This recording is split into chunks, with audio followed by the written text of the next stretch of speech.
नमस्ते प्यारे साथियों, एक बार फिर एक नई कहानी के साथ मैं हाजिर हूँ। आशा करती हूँ आपको खूब मज़ा आएगा।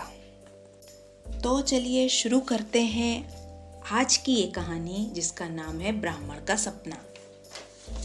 एक वक्त की बात है, किसी शहर में एक कंजूस ब्राह्मण रहता था। एक दिन उसे भिक्षा में जो सत्तू मिला उसमें से थोड़ा सा खाकर बाकी उसने एक मटके में भरकर रख दिया। फिर उसने उस मटके को खूंटी से टांग दिया और पास में ही खाट डालकर सो गया।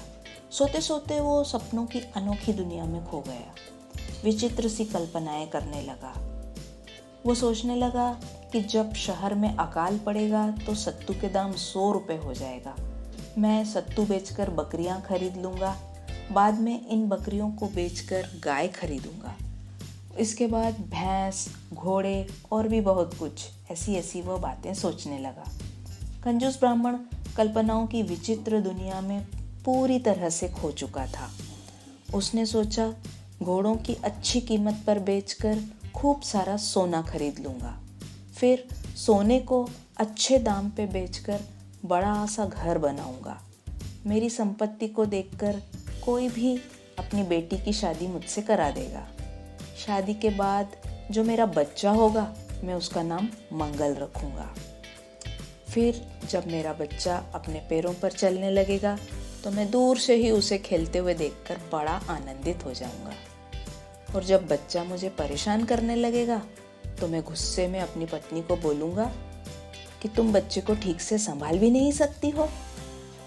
अगर वह काम में ज़्यादा व्यस्त होगी तो वो मेरी बात सुनेगी ही नहीं और फिर मैं गुस्से से उठकर उसके पास जाऊंगा और पैर से ठोकर मारूंगा।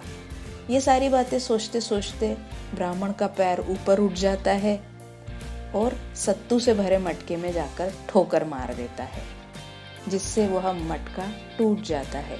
इस तरह सत्तू से भरे मटके के साथ ही ब्राह्मण का सपना भी चकनाचूर हो जाता है।